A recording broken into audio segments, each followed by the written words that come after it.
अस्सलाम वालेकुम वीरो, सत श्री अकाल। सो अज आप गल थोड़े नाल करनी है लोहड़ी की। पंजाब का त्यौहार, मुख त्यौहार जिहड़ा लोहड़ी, उहदी गल करनी है। थोड़ा जिहा मेरा गैटअप चेंज है, कोट पाया होया, उत्तों पग बद्धी हुई है। कई बारी पग ना बद्धी होवे तो कई वीरां दा लामा बन जांदा कि बाई तैनूं सोहणी लगदी आ, तू बन्नदा क्यों नहीं।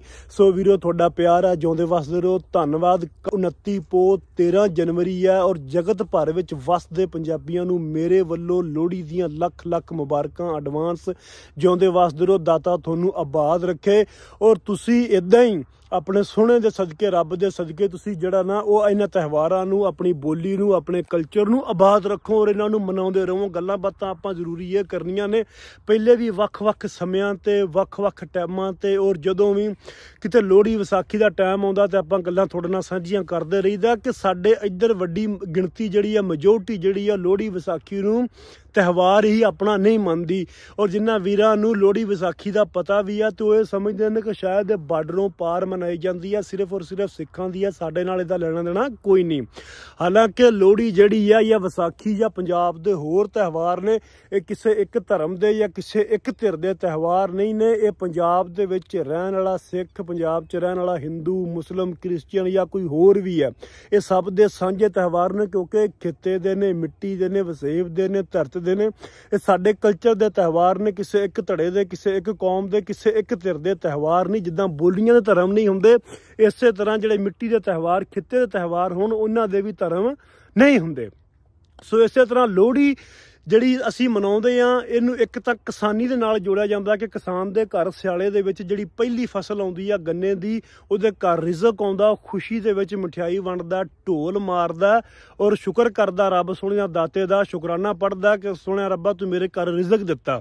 ਇੱਕ ਸਾਡੇ ਸਾਹਮਣੇ ਲੋਹੜੀ, ਇਹ ਵੀ ਸ਼ੁਕਰਾਨਾ, ਰੱਬ ਦਾ ਸ਼ੁਕਰ ਅਦਾ ਕਰਨ ਦੀ ਵੀ ਇੱਕ ਮਿਸਾਲ ਆ। ਦੂਜੇ ਪੱਖ ਤੇ ਲੋਹੜੀ ਨੂੰ ਦੁੱਲੇ ਭੱਟੀ ਦੇ ਨਾਲ ਜੋੜਿਆ ਜਾਂਦਾ कि दुल्ला पट्टी, राय अब्दुल्ला खां पट्टी, पिंडी पट्टियां दा जिहड़ा साडा हीरो सी, जिहड़ा साडा नायक सी, जिन्ने दो हिंदू कुड़ियां सुंदरी ते मुंदरी उन्हां दा प्यो बन के अकबर बादशाह दे गुंडियां कोलों छड़वा के अग ते उन्हां दे फेरे करवा के झोली शक्कर पा के प्यो बन के उन्हां नूं तोरिया, उन्हां दी मर्जी नाल उन्हां दे ਵਿਆਹ ਕੀਤੇ। ਸੋ ਲੋਹੜੀ ਜਿਹੜੀ ਆ ਇਸ ਪੱਖੋਂ ਸਾਡੇ ਸਾਹਮਣੇ ਇੱਕ ਮਜ਼ਾਮਤ ਦੀ ਅਲਾਮਤ ਵੀ ਬਣਦੀ ਹੈ, ਇੱਕ ਬਰੇਵਰੀ ਦੀ ਨਿਸ਼ਾਨ ਵੀ ਬਣਦੀ ਹੈ, ਇੱਕ ਬਹਾਦਰੀ ਦਾ ਨਿਸ਼ਾਨ ਵੀ ਬਣਦੀ ਹੈ, ਜ਼ੁਲਮ ਦੇ ਖਿਲਾਫ ਲੜਨ ਦਾ, ਆਵਾਜ਼ ਚੱਕਣ ਦਾ, ਬੋਲਣ ਦਾ ਨਿਸ਼ਾਨ ਵੀ ਬਣਦੀ ਹੈ। ਠੀਕ ਹੈ। ਦੂਜੇ ਪੱਖ ਤੇ ਲੋਹੜੀ ਜਿਹੜੀ ਆ ਸਾਨੂੰ ਧੀਆਂ ਦੀ, ਮਾਵਾਂ ਦੀ, ਜਿਹੜੀਆਂ ਸਾਡੀ ਔਰਤ ਹੈ ਪੰਜਾਬ ਵਸੇਬ ਦੇ ਵਿੱਚ, ਉਹਦੀ ਕਦਰ, ਉਹਦਾ ਕਿਰਦਾਰ, ਉਹਦੀ ਰਿਸਪੈਕਟ ਵੀ ਸਿਖਾਉਂਦੀ ਹੈ ਕਿ ਧੀਆਂ ਦੀ ਇਸ ਤਰ੍ਹਾਂ, ਜਨਾਨੀਆਂ ਦੀ ਇਸ ਤਰ੍ਹਾਂ ਕਦਰ ਕਰੀਦੀ ਹੁੰਦੀ ਹੈ। ਤੀਜੇ ਪੱਖ ਤੇ ਜਿਹੜੀ ਲੋਹੜੀ ਆ ਸਾਨੂੰ ਇਕੱਠਿਆਂ ਕਰਦੀ ਹੈ, ਕਿਉਂਕਿ ਅਸੀਂ ਅੱਗ ਬਾਲ ਕੇ ਇਕੱਠੇ ਹੋ ਕੇ ਬਹਿੰਦੇ ਹਾਂ, ਮਿੱਠਾ ਖਾਂਦੇ ਹਾਂ, ਤਾਂ ਸਾਡਾ ਇਕੱਠ, ਸਾਡੀ ਸਾਂਝ ਵਧਾਉਂਦੀ ਹੈ ਲੋਹੜੀ। ਸੋ ਸਾਨੂੰ ਲੋਹੜੀ ਜਿਹੜੀ ਆ ਕਈ ਪੱਖੋਂ ਜੋੜਦੀ ਆ ਔਰ ਇਹਦੀਆਂ ਕਈ ਮਿਸਾਲਾਂ ਨੇ, ਕਈ ਮੈਂ ਗੱਲਾਂ ਕਰਦਾ ਰਵਾਂ ਤੇ ਇੱਥੇ ਮੁੱਕਦੀਆਂ ਨਹੀਂ। ਸੋ ਮੈਂ ਤੁਹਾਡੇ ਸਾਰਿਆਂ ਨੂੰ ਕਹੂੰਗਾ ਕਿ ਆਪਣੇ ਤਿਉਹਾਰ ਮਨਾਓ।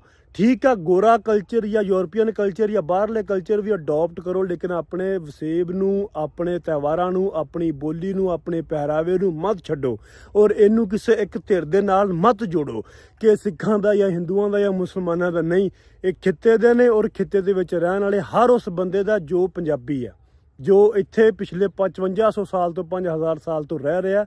ये त्यौहार उन्हां सब दे सांझे। सो जिउंदे वसदे रहो। मेरे वल्लों तुहानूं सारिआं नूं लोहड़ी मुबारक।